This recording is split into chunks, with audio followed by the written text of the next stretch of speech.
Welcome to the Partnering with God in Business podcast. We're so glad you could join us. It's our desire to awaken you to what's possible with God in your business, to align you to who you're called to be, and to activate you in the purpose and power of God in your life and in your business.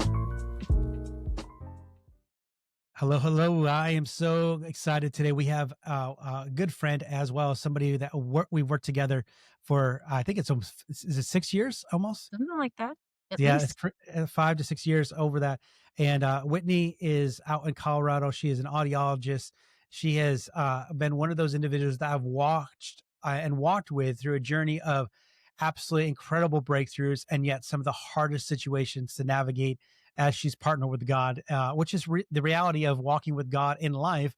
Is that it's a lot of times we hear prophetic words of promise like it's going to be great, it's going to be the best thing ever, and then we realize, well, it's not all that it was made out to be. However, we also recognize God's in it, and He doesn't waste anything, and He's working through the process. So I'm so glad, Whitney Swander, so glad that you have joined, and you've been part of the stories that we've been telling so often on this podcast, as well as many other videos of just individuals who walk with God and obey God, and even in the midst of the unknown, risk everything to say, okay, God, I'm all in.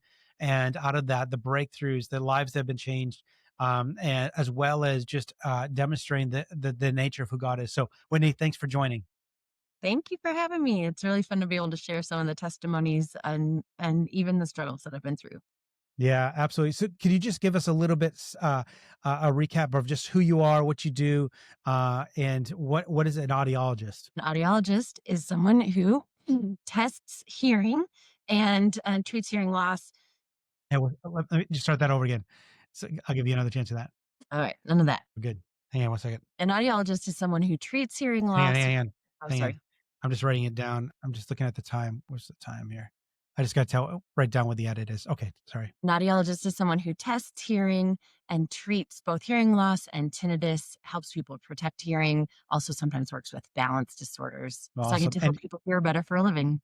yeah, and you're in Colorado, but you have multiple locations, right? Mhm. Started with 2, grew up to 8 at some point, and then have kind of whittled back down to 4, which seems to be the sweet spot for me. Yeah, which is an interesting journey in itself because a lot of, from 2 to 8, you went to 8 because of prophetic words and just obedience to the Lord. Like you weren't looking to try to go and have 8 locations, is out of obedience or a sense of a direction of the Lord in that process, which we can unpack. And then when you say go back to that sweet spot, that's interesting because many people would say growth doesn't mean you go backwards.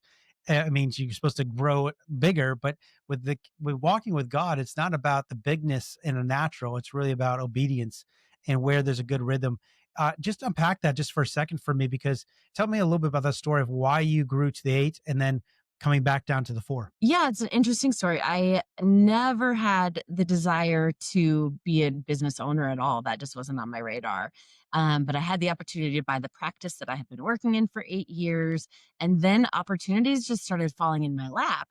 And I was a Christian. I've been a Christian most of my life, but I got into those early adult years and especially into the business years. And when those opportunities kept coming up, there were situations and circumstances around them that they just couldn't have been coincidental.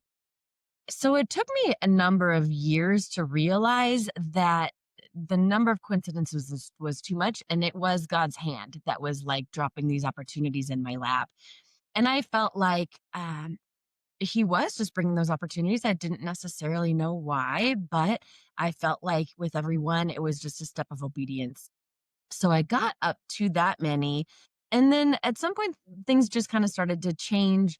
It became harder to manage them. The offices were spread out over a big, long territory, and I spent too much time driving and not enough time really working with patients or working with my staff. And that got frustrating. So last year, God gave me an opportunity to offload a few of them. And I made sure that those offices were taken care of. I sold them to somebody else who was going to take good care of the patients that I had kind of nurtured for many years. But that in itself was a God opportunity to kind of shrink back the territory to a slightly smaller footprint. But my goal actually is to do in 4 offices what I was previously doing out of 8. Regarding revenue, Do you have any new staff size, things like that, patient base? Mhm. Yeah. One of the things I love about you, Whitney, is, one of the reasons why you had the eight is, from my recollection, is that out of obedience, you felt like the Lord said it. There's different prophetic words, there's different confirmations, like this must be the Lord, and you followed in obedience. But the one thing you do is you hold on to the prophetic words. Like I'm going to, God said it, I'm going to hold on to it, I'm going to push through it. And sometimes too long, and sometimes, right at the right time. But the thing is like I want to steward God's word really well, which is a challenge at times because a lot of times when we hear the word and we obey, we don't necessarily see the results we expected. So talk to me about maybe an example of that and how that's been hard for you, just to navigate because you obey in this maybe in a certain area. Okay, God said to do this, but then I get this results. Can you think of any? I know I'm putting you on the spot in this particular one. Um, Well, I will say, um, the when he started before I knew that that's what I was doing, for example, went down to I had gotten offered to buy an office that was kind of far away from me, and I didn't have somebody to staff it, and so I said, "No way, I'm not even gonna consider that office unless I have somebody to staff it." And literally later that same day, I got an email from a vendor with a resume attached for somebody who was looking for a job in that area. So I started thinking, okay, well, maybe this is it. And then I went down to look at the office and see what I would be purchasing. And that morning I got a just read a verse on my like flip the verse of the day calendar that spoke directly to that situation. And by the end of that day, I had decided to buy that office and hire that audiologist. Sometimes when I was first starting out, kind of with the understanding that the Lord was telling me these things, they were obvious and they were hard to miss. And I think it was just the Lord getting my attention. And there were many, many of those situations. And then as I got a little bit better at listening for those words or paying attention to those words, they became a little harder to discern, and I think, again, it was just the Lord teaching me greater levels of depth in relationship with Him, with intimacy, and how to manage those words. I kind of think of like Easter egg hunts with kids. You know, if you've got a toddler and you're going to do an Easter egg hunt for that kid, you basically just throw a bunch of eggs on the lawn and let them go and, pick them up off the grass. But when you have a, 9-year-old who's still interested in finding those eggs, you're hiding them in the crook of the tree branches or you're hiding them down deep, under a lily plant or something, and it takes a little more digging and it takes a little more hunting to kind of actually get to the prize, right? And that is yeah. very much the way the Lord has led me over the years. Yeah, that's good. I want to backtrack a little because I remember when we first started working together. I remember the conversation. I actually remember the room I was in. I was in somebody else's house and was walking around talking on the phone because a mutual friend, had connected us, and having this conversation. I remember the words out of your mouth. I've named God the CEO of my company, and we're talking through that process. At least my recollection was, I said, "Well, if you name God your CEO of your company, how many meetings a week do you have with your CEO?" I don't know if that's how you recall it, but I just remember having that aspect of you name God the CEO, yeah, and then but there's and we'll talk about that what happened after you name God the CEO of the company. But one of the things that came out of that too is you started to establish a new rhythm of meeting with God, your CEO, on a regular basis. Tell me about that, just why you did that, and what that has done for you. Yeah. So when I finally realized how many Easter eggs, if you will, the Lord was throwing out there and how great of a job I was doing at finding those, I thought, wow, well, if I actually choose to partner with the Lord and put him in charge, just think how prosperous it'll be and how fabulous everything will be. And that didn't exactly happen that way, but I absolutely put God in charge, made him the CEO of the business, and then yes, per your suggestion, decided to do actual business meetings with the Lord. And I still do it 7 years later, where every Monday morning at basically 8 a.m., I sit down with my journal and I even have an agenda that I follow and go through a meeting, spend a couple hours just in that agenda, talking over things that need to be talked over, just as if I was having a meeting with somebody right in front of me. And I've probably told that story 100, 200 times of that aspect of just meeting with God, having a CEO meeting with God. Cause I think the mentality so often, well, it's my business day. I have to do this. I have to do this. I have to do this. And we so often disconnect the involvement of God in our business. It's like we wouldn't expect to go minister without spending time with the Lord, minister, quote unquote, to individuals, pray, prophesy, whatever that might be. Look, but we're doing ministry inside our business. Like, we need the voice of God. We need the wisdom of God. We need the direction of God. And to set time aside to actually sit with God and to talk to him about your business. Because in those meetings, I mean, you pray to declare things over your staff. You prayed for your clients. You talked about your finances, marketing strategies, direction. I mean, so many things have come out of those meetings. Is that right? Absolutely. Then, so my general agenda is to sit down and just spend a few minutes just in thinking of praiseworthy things. What were the praises from the week before that I can see as answered prayers, or just good things that happened, or again, more of those Easter eggs from the Lord, just things that I knew were kind of answers, whether I'd even asked for them or not. And it's that process, just that is fantastic, because often it's easy to get a case of what I call the Mondays. Sunday evening rolls around and it's like, oh, Monday's coming. And it can creep into your Sunday night a little bit, and think about the stresses of the week to come, and the conversations you have to have, and the emails you have to get back to, or the challenges that are coming. And it can start to steal your joy on Sunday night about what you're going to face on Monday morning. So starting out Monday morning with praise has just, that in itself has been a game changer. And then I spend some time just praying and in gratitude for that. Then I'll spend some time with like requests. These are actual pressing needs in the business, whether it's, equipment we need to buy, or finances, or employee issues. Someone is sick, or someone's family member is sick, or whatever. But just putting those requests down, which is also helpful, because then I can go back, months later, and read through them again and go, "Oh yeah, that was answered. Oh, that was answered. Oh my Wow. gosh, look at that. That was answered." So just those small steps just draw my faith back over and over and over again. Then beyond that, I have a list of potential other questions to ask.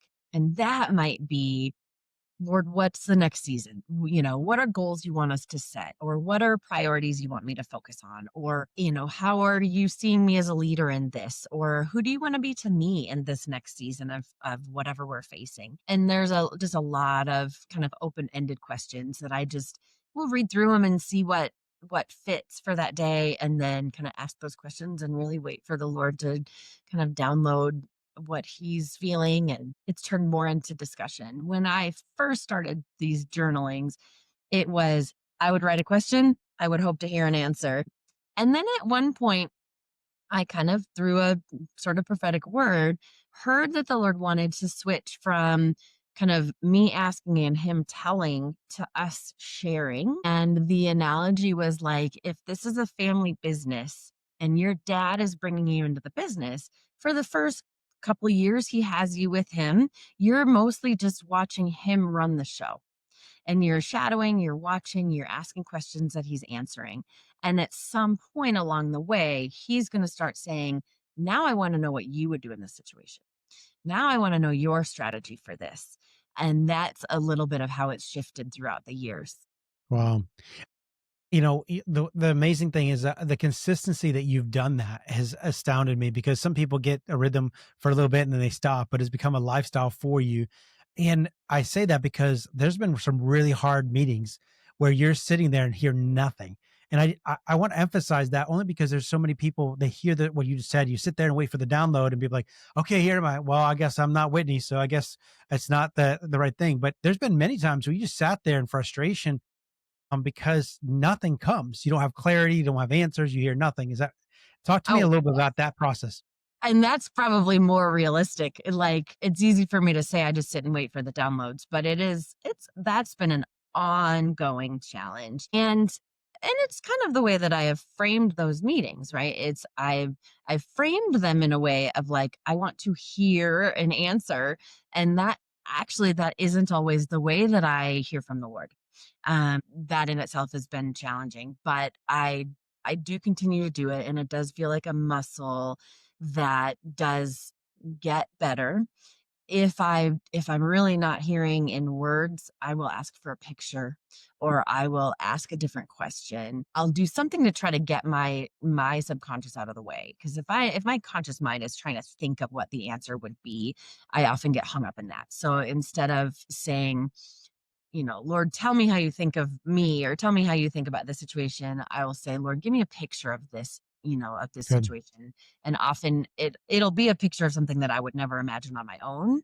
And even if I get just a teeny tiny quick glimpse, it will give me something to then ask more questions, or, try to discern, okay, what does that actually mean? Yeah, that's very good. And speaking about hearing God, I mean, your strong way of hearing God's voice is nowhere, from what I understand. Which explain to me what that looks like for you. Like, how have you known this is the Lord's voice, or that Lord is leading you as a knower? Yeah, that's been a journey. Yes, it has. Often I do just know something.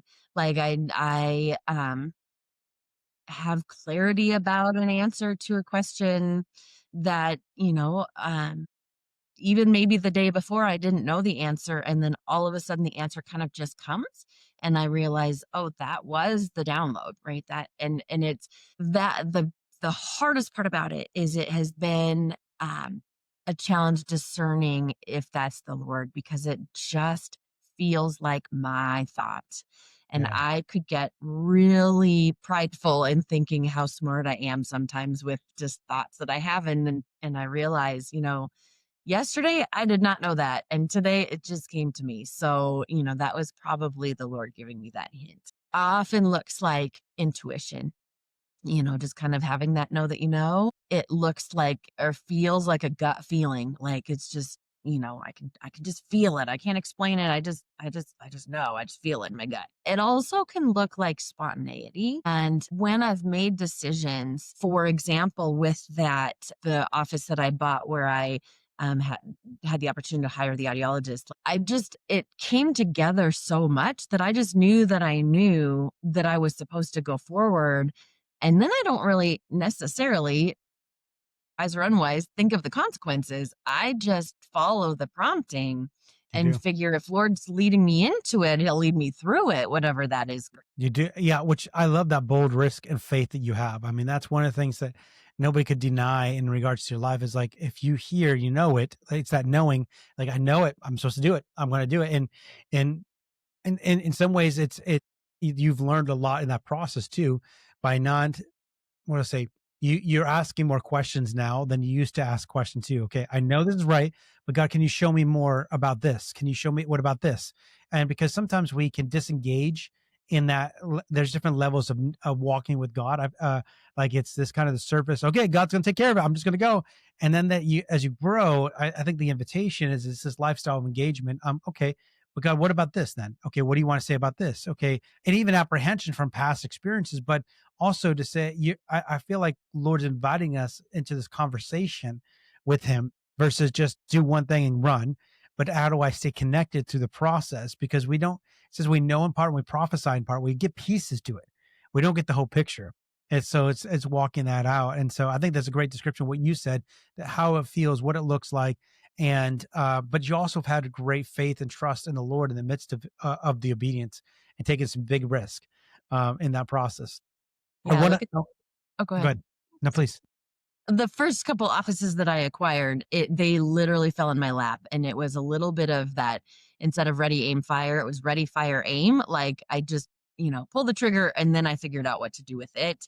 But then last year when it came around to sell some of the offices, that was more of me saying, I think my quality of life would be better if I could be more focused in less territory and spend more time with fewer staff members, or at least concentrated staff members instead of spread out all over the place. And that was me going to the Lord and saying, would you help me work this out so that I can actually switch gears from being spread so wide to go deeper. You know what's interesting about that is Wendy, who's one of our intercessors that you've met with and been on your team for a while, just praying for you and partnering with you. She came to me probably 6 months prior to that, and she goes, "Tim, I really feel like Whitney's supposed to sell a couple of her locations." And I'm in my mind, I just kind of paused, I'm like, "No," and she won't do that. I'm like, "No, we're not." Like I dismissed it in a way. I did process a little quick with the Holy Spirit. And I didn't feel anything. I'm like, there's no way I'm bringing that up to Whitney right now in the midst of all these other things that are going on. But what I'm saying to you is, which I've learned one of the ways that Wendy hears is that she gets things ahead of time, and it's this preparation of praying into things. Wow. And so, in the midst of it, I said, Wendy, I'm not picking up anything, but pray into this. Because if this is of the Lord, there needs to be a preparation for it. There needs to be a aware for Whitney, for the team, for everything else to pray. So what I'm trying to say is you looked at it as like, okay, for my own health and my own well-being, this is what I need to do. But it was actually on the Lord's heart Absolutely. months before that, probably a while before, of navigating that process. It's amazing how we step into things and God is, you're like, yep, you're just in the rhythm of what I'm doing. And we might have a perspective of why we're doing it, but it's actually part of God's plan in the midst of it. And you felt peace, you felt clarity, you had favor with it. I mean, even how you sold them, like it shouldn't have happened that way. Like you had like a ridiculous favor with it, that you didn't have to go market it. You don't have to go and try to convince anybody, but as the organization that bought it was just, yep, we'll do it and we'll take care of these things. I mean, just an easy process. Well, and at first they had said that they could only take one of the 5 employees who were gonna be part of the transition, and within about a month, they came back and they're like, "Yeah, we can take all of them." But that was a condition that I had made with the Lord of like, I don't wanna do it unless my patients are taken care of and my employees are taken care of, and Right. And again, I just love the consistent theme of how we walk in obedience and God steps in and orchestrates things on behalf of like the Lord wanted you to get that one thing. And it's like, well, I can't unless I have an audiologist 24 hours within it, just that type of thing. I want to jump back though, because I skipped the portion of you named CEO, God CEO, and gave the lordship of your company over to him. But then we talked about your CEO meeting with God, which I think people need to hear and implement. It might look different for you based upon what Whitney's doing, but those questions are great. Starting off with praise and then gratitude and just thanking God, because that changes our perspective of remembering what he's done, that gives us faith to believe for what he wants to do. And so I love that process and the big questions. But one of the things I just want to highlight about that, nothing's been too big or too small for you to bring to the Lord.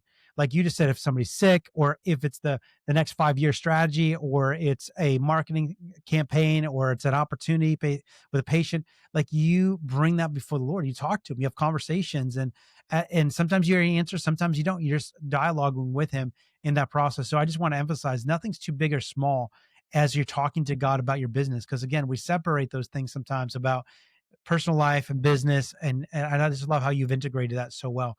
But I want to talk about, you named God CEO. What happens over the next couple of years? The next growth.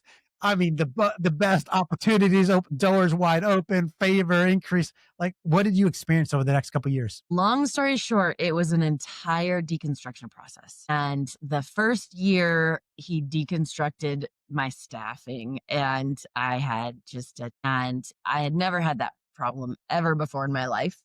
And it was just a lesson that my faith isn't in my people. Like, that's not what's going to make me successful. Like, it's a very important part of it, but that in itself isn't, that he's the source of the favor. And then the next year, I had hooked up with the marketing company, and that marketing company really, really, really drained me and cost a lot of money. And my website went from page 1 of Google to like page 88, and then the phone stopped ringing and business kind of slowed up, and that was not good. And so he really pressed it on my heart, like, your faith is not in your marketing.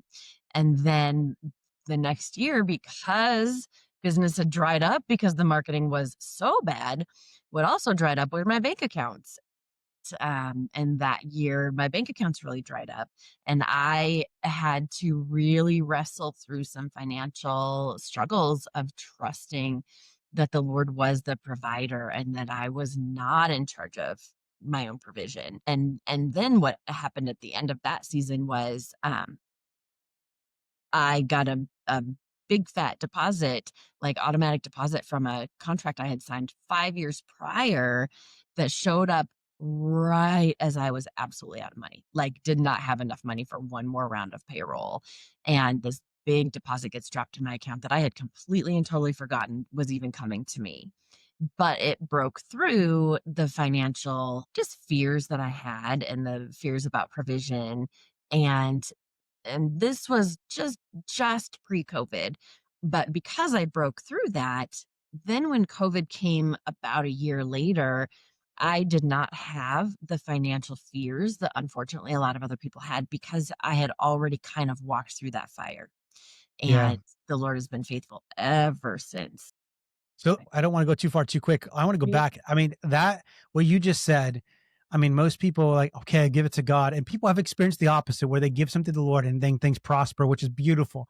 But and I remember saying this, I said, usually when people say yes to this journey, there's usually a deconstruction phase before the reconstruction. Part of it is dependency because God is looking for people that live surrendered and yielded and walking in connection and relationship versus out of presumption, entitlement, and out of our own self sustaining strengths and abilities. And you just talked about every aspect of those things from your dependence on your staff, your dependency on marketing, and your dependency on the finances. Those areas being broken came to a place where you brought you to a place of just surrender. And I remember specifically even about the finances. There's just a moment where you just said, "Okay, God, I just give up my right to figure this out and make it happen." And my fears, and you just were Oh, yeah. surrendering those things, those mindsets, and things from the past. And I mean, we have a pastor we both respect who just says God's not trying to build a business; He's trying to build a man or a woman. It's more about building the business of man, the woman or a man, than he is about the business. Does God want us to prosper? Absolutely. Does He want to see us succeed? Yes. But He's more about us individually realigning who we are so that we can fully walk in the full expression and all the things He wants us to attain. And that I remember that breakthrough financially where it was like, okay, I'm done. I'm done trying to figure this out. God, I give this to you. I surrender. And it was like within days and weeks, it's like things 'Cause by started the end of shifting. that week, yeah, Yeah, it was fast.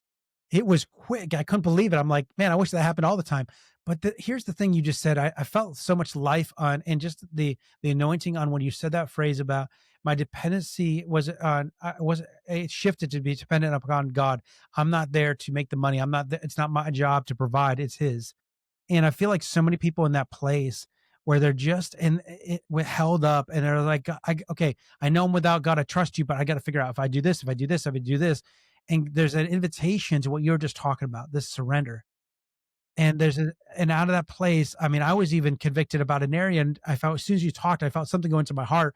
I'm like, oh, I'm not trusting God in that area. I'm thinking I got to figure out how to do it. That's what took me a while of if if if God is the CEO, that means he's chair 1 and I'm chair 2.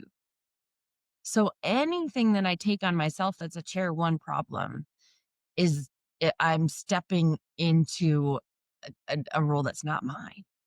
That surrender, I say, "Oh, I reached this point of surrender," but it wasn't pretty. It wasn't humble. It was like, I'm done. Like, if you're gonna sink my battleship, then like whatever. I'll just, give me a new job then. I don't even know what to do anymore. Like I'm at the end of my rope and it's not my job anyway. So like you take it back. I don't even want it. And then like 4 days later was when that deposit came in. And um yeah, and I certainly have not walked the journey perfectly since then, but at least with some of the business trust, that has not been as big of an issue. Like that breakthrough was for, for real. That was an actual business breakthrough, and yeah, and I don't stress so much over finances. They don't always flow in. There have been still ups and downs since then. Well, I can testify to that because I've been on many calls with you since then. and the mentality you had before to the mentality you have now, when I'll ask you, hey, how's the numbers? Like, oh, this month's down. It should be higher, but we're good. We're good. Like, it's not a fear factor anymore. Something broke in you. And I believe even as people are listening, we're just releasing that spirit of breakthrough, that the lies, the fear of finances will be just broken off those that are listening. In fact, just as you're listening, just to pause for a second, say, Lord, I just repent and I break agreements with the fear of lack, the fear of not having enough, and this that is in your job to control and to make it happen. That Lord, that you would just bring breakthrough over those that are listening, and that this testimony in 3 to 4 or 5 days, things just shift. So Lord, we just declare that shifting to take place. I got to ask you this question, Whitney, though, because people hear that statement. I named God the CEO of my company, and most business people are like, "Oh, that's nice. Okay, super spiritual person. Here we go. You're just like this weird wacko individual." What does it actually mean in your perspective? You might be weird, but that's okay. I am too. What does it mean to you to name God CEO of the company at this stage? Like, if you've gone through the journey, what does it actually mean? If you're saying that, that you're not trying to be like, okay, I don't have to do anything. God's going to show up. He'll provide everything. I don't have to work. To the reality of practical, the other side is that like, okay, I named God my CEO, but I gotta drive. I gotta make this thing happen. What does it actually look like in your experience at this point in your life? It was pretty immature of me to do it at the time that I did do it. Like it was didn't know what I was actually asking. You know, he had so spoon-fed so many of those Easter eggs to me, like that I just thought, oh man, if he wants to be in charge, I'm gonna let him and I'm just gonna sit back and, I'll still work hard, but man, if he's behind me, then, I can't even imagine the prosperity we're gonna have.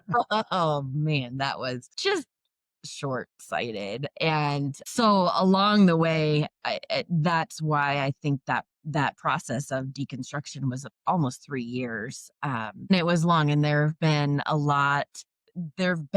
I'm gonna just honestly say there've been a lot more challenges after I named him CEO than there was before. And that in itself has been hard. And there have been times that I'm like, was that a mistake? Yeah, it's real. That's real. But the intimacy that I have had and the like you're saying, the growth in me, it has been phenomenal. And I can't really imagine, you gotta just think God, first and foremost, is a good dad. And that means he cares about your character and making you more like Jesus. And so he's going to use whatever tools you give him to do those things. And in my life, it happened to be my business. And so the number of challenges that we walked through were to grow me independence and were to um, continued desire, the unction to sit down and hear from the Lord more, right? Tend to run to the Lord when we need him. And so he just gave me lots of opportunities to need him. That's And one way of and I putting it. don't regret it. It's fun to ride the waves positively for a while, but like those you don't grow through the mountaintop experiences. You grow through the valleys. And so having those valleys to then walk through with the Lord absolutely changes something inside of you. And humbles you, and it's a bit like a rock tumbler where it just, it shaves off those rough edges. Yeah, I remember father in the faith, or many leaders that have said you don't trust a person that doesn't walk with a limp, that hasn't wrestled with God. And that process of yielded dependency, it wasn't easy. And I know a lot of people feel like they want to give up. They feel like, I've tried this, it doesn't work. What's the point? Why do you do that? But I feel like what the Lord does is he does take us through this journey of yielded surrender.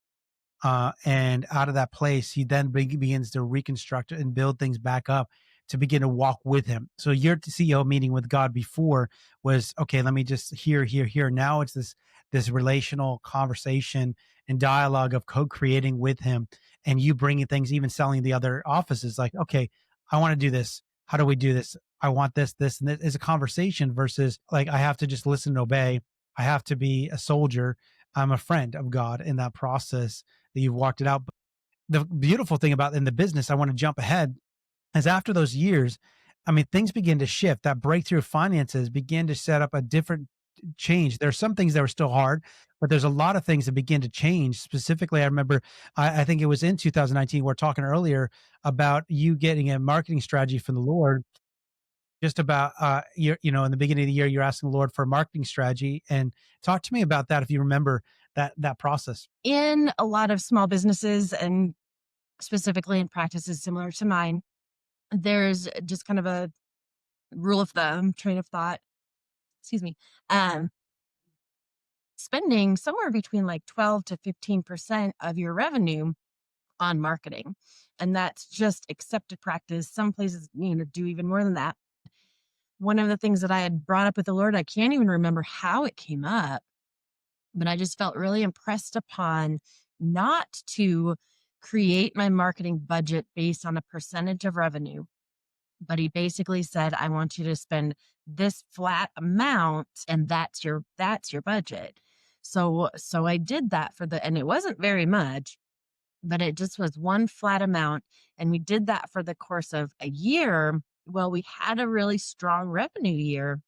And so when I went back and kind of did the math to convert it into a percentage, it ended up being that we had spent like 2 to 3% on marketing for that year to have the high revenue month year that we had. And that was the highest of the history of the company, because I know it's gone up since then, but that was the highest the company's. I mean, I've shared this story a lot of times because it's just the invitation. There's 1,000 marketing strategies, but listening in, Lord, what are you saying to do? And when I share your testimony too, I said, listen, this is not a formula. It doesn't mean you're supposed to go do the same thing as far as only spend this percentage or this amount, but it's obedience to what the Lord's inviting you to do. But then out of that, significant growth happened. And then the next year, I want to go on the financial aspect, because the next year was COVID, and the Lord gave you another word that year. What was that word for COVID 2020? Rest. And my verse of the year was Revelation 4:1, which I'm paraphrasing says, come up here and I will show you the things that are yet to come. And when I got that word rest on January 1st of 2020, I laughed because my life looked like anything but restful. And so I was asking, like, what does the word rest mean? And he said, you will bear fruit from your past more difficult seasons, and it will just be a more restful year for you. And I still didn't know what that meant, obviously, Yeah. on January 1st. But by April 1st, I was starting to get a hint of what that meant. So as the world was shutting down, then all of a sudden that word came into more clarity, and it was like, oh, this Yeah. is what I need to rest through. And wow, he knew this global pandemic was coming, and that if I'm not stressed out about it, it can actually be a season of rest for me. And it really was. Now, we also were counter to a lot of businesses. We did not close. I did not lay off employees. We Because we had so many offices with very few employees in each one, we could easily uphold the distancing requirements and things like that. So, but we felt like it was really, really, really key to get people to stay in as much normalcy as they possibly could. And we also used it for very strong team building activities. And we would do Zoom dates and games, and we would do dress up days and, wear funny hats or wear pajamas to work because we weren't seeing any patients. So they didn't care. And then we would take photos and put them in a staff newsletter and then pass the photos. I mean, we did some really, really fun things in 2020 because I wasn't stressing out about the end of the world. And I had that word to guide me that this is a year of rest. So I was able to take advantage of it. Yeah, one thing, I don't know if you remember, but I recall during that time, because pandemic came up and everybody's like reacting to what we need to do. You have to do this. You have to do this. You have to do this. And I remember just the word the Lord spoke to me, but it was this consistent thing. It's like, don't just go based upon reaction, but get the narrative of God over the situation. What is God inviting you to do right now? And you actually stopped and just prayed, Lord, what do I do with my team? And the Lord spoke to you just like, I don't want you to let them go. Just keep them there. And that you went. So you're talking about, we did all these games, but part of it was out of obedience, what the Lord invited you to do. And so you obeyed in that process. But what happened that time is I believe in the beginning of the year, you said, "Lord, I don't want my bank account to ever dip below this amount." If that was that year or the year before? I can't remember, but it Yeah, was. no, because it was right after. No, you're exactly right. So the financial breakthrough had happened 1 year prior, and then I think it was the beginning of 2020, and I just said, "Okay, Lord, if that you've shown yourself as the provider, can I just keep this much money in my bank account from now on?" And, yeah. And so that, which is that again, there's so many things we could be here for days talking about your stories. You have journal after journal of testimonies of prophetic words, dreams, that type of thing. But in this context, it was like that. What I'm trying to find, get people to hear is you lean into the Lord, you get a word from the Lord, what it is, you believe that word, an agreement, and said, okay, you're going to show me things that I haven't seen. You're going to make rest. As pandemic came, you obeyed the Lord. First of all, you also put a demand, not demand on God, but in some ways saying, God, I'm asking for this. Because some people they're like, well, I'll just ask for the whatever, but you're just saying, God, I don't want this to go below this number. Then the pandemic hits, you can't see patients in that process. You keep your staff on, which should cost you more money because you're not getting revenue, but your bank account doesn't dip at all. Tell me what happened. Because we had some time, well, and there's a whole other story behind this, but we had an insurance biller who had caused a whole lot of problems, and she, through its own miraculous circumstance, she left in February of 2020. And so then when March of 2020 rolls around and we kind of saw this thing coming, we didn't hire a replacement for her right away, and instead my director of operations just spent a lot of time like revisiting our billing, and she found a lot of money that had not been collected on, that had been sitting in AR for months and months and months and months. And so she went to town, like hitting up these insurance companies and saying, it's time to pay us. And I'm in the background declaring, like, payments are going to come forth and money is going to be, released, that it's been withheld. And it sustained us for a couple of months. Which is incredible. And I just really want to remind people as they're listening, the testimony of Jesus is a spirit prophecy. So every testimony that we're sharing here is a prophetic promise and declaration that people are receiving even now, of the breakthroughs, of the fulfillment of words, of God, within days of the money of this big deposit that you didn't realize, of money that would have been locked up is being released into that process. But the crazy thing is, COVID year, without 2 months of not being able to see patients, end up getting insurance, but you end up being another highest revenue year and profitability year for you in the history of the company, which is absurd because that shouldn't happen. But again, it comes back to the listening to the voice of God, partnering with him, rest. I could hear rest. I'm like, all right, God, go ahead. But I had to do something about it if I'm going to do it. And you did. You chose, like, okay, I'm going to choose to partner with it in the midst of it, and what I believe. But there's one other story that happened that year, if I believe right. I think it was right after, it was July or August, but with your vendor, something, again, this doesn't make sense of why they did this, but do you remember that story Yeah. of what happened Yeah, there? they had hired a new kind of internal director person, something, and that person basically decided to lower our cost of goods by a substantial amount. I'm trying to remember the percentage, but it was like at least 30%. It was huge. So my cost of goods went down substantially, which of course just means you have more money left in your pocket at the end of the day. And that also, led to just, in fact, by the end of that year, I was able to pay off the last business debt that I had in October of 2020. So yeah, 2020 was a pretty banner year for just opposite spirit, right? Things, the kingdom being kind of an upside down kingdom when the world is freaking out and I was in rest, and money was drying up, but we had interesting streams of revenue. Like, so it was just kind of upside down year, but it was amazing. Yeah, if I remember doing rough numbers, I remember writing those numbers when I had that meeting with you, and we didn't know what the final outcome was, but I remember I'm like, this looks like it's going to be like 300,000 down to your bottom line, And it was like, it was just kind of absurd of how much they gave. It's like, oh, we weren't going to tell you because it's not until this time. Like you even got to know ahead of time, if I remember right, because they said, oh, we haven't told anybody yet, but because you're doing this promotion, we'll get you in on this now.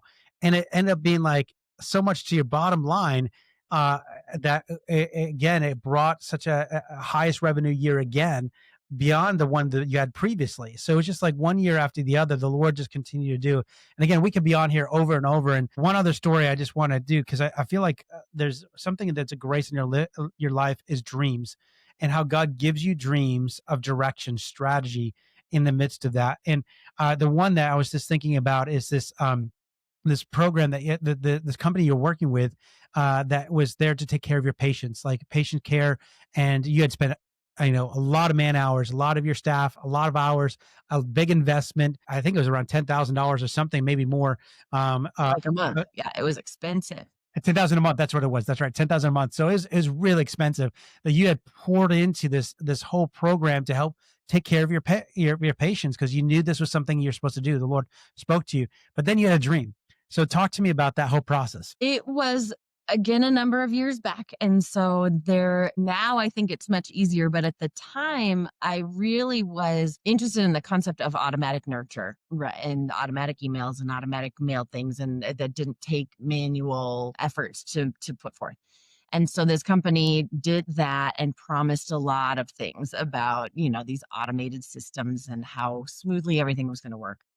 And yeah, we had to dedicate a lot of man hours to get this thing off the ground. And so we had probably we're 8 or 9 months in and paying somewhere, it made about $8 or $9,000 a month, which was a huge chunk for us. Felt like we were putting all the work in and then it wasn't working. Things were getting mailed wrong. It was really a mess. But there's that sunk cost thing, right? And once you've invested so much money, you hate to just say, "Okay, forget it, flush it down the toilet." You wanna try to revive it, and it doesn't always work, but I I had a dream, and without all the details of the dream, it had to do with buying a vehicle, and the vehicle looked beautiful on the outside, and the salespeople made it seem really great, but then the inside of the vehicle was just trashed and was a big mess. And I had that know that I know when I woke up, like it was that company that they had kind of oversold themselves and overpromised and underdelivered, and that it looked good on the outside, but it was not going to get me where I needed to go. And from that dream, I just decided, okay, I forget the sunk cost. I need to just cut my losses and go from there.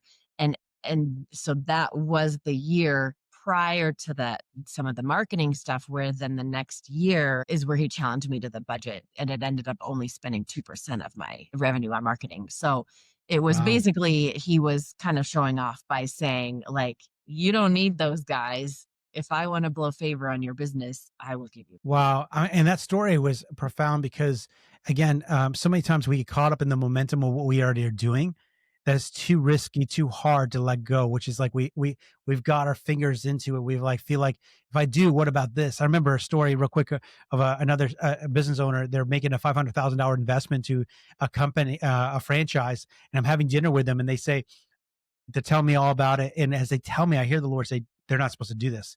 This is a distraction. And I'm like, they're writing the check tomorrow. And I'm like, I'm not going to say anything. Hopefully he doesn't ask. He goes, hey, Tim, what do you think about that? I'm like, I don't know. I have to pray about it a little more. And he's like, no, I know you hear from the Lord. What did you hear? And I'm like, I don't think you're supposed to do it. I think it was a distraction. It's going to take you away from what you're supposed to do. And that if you go this direction, I shared a couple more things, it's actually going to pull away from what God wants to do in your lives. And his wife goes, oh, thank God. He goes, what? I'm doing this for you. And she's like, well, we said yes already. So we're so far down the road. I didn't think we could pull back, and they didn't feel permission to actually obey because they already committed, or they're already bought in that far. And so it's risky in that place of like, so many people get caught up by, well, I have to, no, I need to, where we have to, instead of just saying simple obedience, God, if you're saying I can trust you. And it's risky, it's costly because we don't know, but you did it. I remember that I'm like, what are you going to do after you shared the dream? I think there's three different parts of the dream. There's something about your house, and something else, different things, a garage. And out of it, you're just like, I know what it is. I'm like, you do. And she's like, I got to let go of this company. And you're so confident knowing like this is what I have to do because you've built up that relationship and that trust with him. And this like I know you know when you hear him, you obey. You're just like, I don't have a choice because you said that's my yes, which is one of the most astounding things about you, Whitney, is your yes is your yes. You pursue, you're committed, you're dedicated. But the results, I forgot that that was right before the marketing thing in that process, which then not only did you the marketing come into play, but God actually gave you a download of how to take care of your patients a lot better, a nurturing Right. And system. we created our own nurture system that we still have today. Yep. And all of that in that conversations, I mean, just because people listen to stories like that's amazing, wow. But it was a lot of dialogue. It was a lot of conversations, a lot of pivoting, and like, okay, Lord, if you're saying this, what do we do with this then? You already had a yes. I remember the journey is like you're saying yes to the dream because the Lord said that's it. But then there's all these other questions. We said, okay, but Lord, then what about this? Okay, then what do you want to do with this? It wasn't questioning the yes or no. It was just inviting God into the journey of asking the next question and then asking the next question, which you do quite often. And I think that's one thing that people miss out is like, okay, God said it. I guess we just got to do it. But you stayed engaged and say, okay, but then Lord, what do you want to do? And out of that, he's like, I'm going to give you your own system. And you begin to get clarity of like, well, we can do this, we can do this, we can do this. And God began to develop your own nurturing system for your patients that were far better and got results immediately than it was even for the other one that you're spending so much money and hours on. Yeah, there's a meme and it's like, a stick figure who's at point A and it's like what I think my walk with God is going to look like, and then there's point B and it's a straight line, and then the other side says what it's really going to be, and then A and B it's like this big convoluted squiggly line, and that is 100% it. Like, it's easy to share some of these testimonies and it seems like, oh, it was A to B. And it's like, no, no, no, maybe I knew where B was, but it was not a straight line. It was a lot of dialogue. It was a lot of prayer. It was a lot of journaling. It was a lot of thinking it through and allowing some of that revelation to come, some of that imagination to think through what could this look like. And then the fruit of it is good, but it's not always that instant fix. Yeah. That's a great, great synopsis of your journey and all of our journeys road because we think it's A to B straight line. Let me just ask this question in closing because it's been all over the hardships, the challenges, the disappointments, but yet the wins, the successes. What are some key things, just as we're wrapping up, that you said that has been anchors for you that you've done consistently, or that's been helpful to renew that mind, or repivot, or realign? That's helped you in the journey that others can just kind of glean from, real quick. I think just the faith that God is good and that he is far less concerned about the circumstances than he is about you and your character and what he's doing in your life. So just coming back to that revelation. So that verse of the year I said, come up here and I'll show you the things that are yet to come. That has been a good reminder for the last many years of like, when I get stuck looking at the problems and issues in my life, come up here and start looking at things from his perspective, because a lot of those circumstances are ants to him. It's like that's not critical, and it's his big picture will help. So just trying to be faithful to that, and keep my mind focused on that is probably the thing that has been my lifeline through many, many, many, tough seasons. And Yeah, I've also heard you say many times, which is aligned with this, renewing your mind, remembering the truth of who God is and what He's done. So revisiting the testimonies, revisiting the prophetic words, and just that place of I've got to believe, even though I'm not experiencing. I'm choosing to believe this, even though I don't, I'm not experiencing it. And then I think the other thing too that I've watched you do is you've been this yielded like student, like learning and surrendered. Okay, God, whatever you need to do in me, go for it. Like I'm not going to hold up. I'm going to allow God to do what you need to do in me. I think that surrendered, that yieldedness, the humility, that teachability, but then the recognition of the reminding yourself of the truth of who God is, which is really cool, which is absolutely sounding. But here's the thing: I'm really surprised that you didn't say. I thought the first thing you say out of your mouth is, "Well, because Tim, I worked with you," of and you course, did say that. Like I'm just like so broken that that wasn't the first thing of what kept you through. No, I'm just kidding. but I will say though that The timing of you coming in, I think it must have been the beginning of about 2017 because I had already made the decision that he was CEO Yep. and things were starting to fall apart. Yep. I remember. And so I had, a few really prosperous years before he was CEO. Then I made him CEO, and then things started to swirl. And then I was introduced to you, and the subsequent 6 or 7 or 8 years now have been really challenging, and one of the things that has absolutely kept me grounded is my contact with you and Wendy and Becky and Julie, like, a lot of the people on your team, and just that having that, support system has been absolutely priceless. So, Yeah. yeah, that's key. But I joke around saying because it's about us, but it's really the reason why I brought it up is I think a lot of people try to do this alone. And I think what I've watched is one of the things that's been, whether it's us or somebody else, having people, CEOs, business owners need people in their lives that they can be vulnerable with, they can be real with, they can be challenged, they can not just about um, strategy and growth, but actually able to help holistically as a leader to grow, to be weak, be broken, but yet be strong and see success and see wins and see losses, and then but also have somebody that's in that with them through the battle, through the challenges, and it's not just again, I'm not talking about just what Kingdom Business does and what we do, but it's about having somebody in your corner. I think that's another key thing with people is we need to have people in our corners.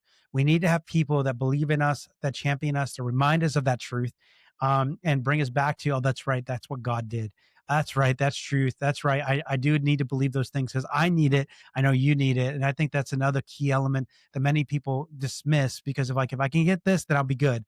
But having people in your lives is absolutely critical as well. Absolutely. Whit- Whitney, thank you so much. We could go on. I have so many other things I had written down that we could talk about, which we'll probably do this again. But thank you just for just being on here, and I appreciate your wisdom, but just your journey of your yes, because your yes and your testimony of the hardships and the wins are allowing other people just to be unlocked and have permission to believe God and expect God to do good things because He's a good God. So thank you so much, Whitney. Okay. Thank you for having me.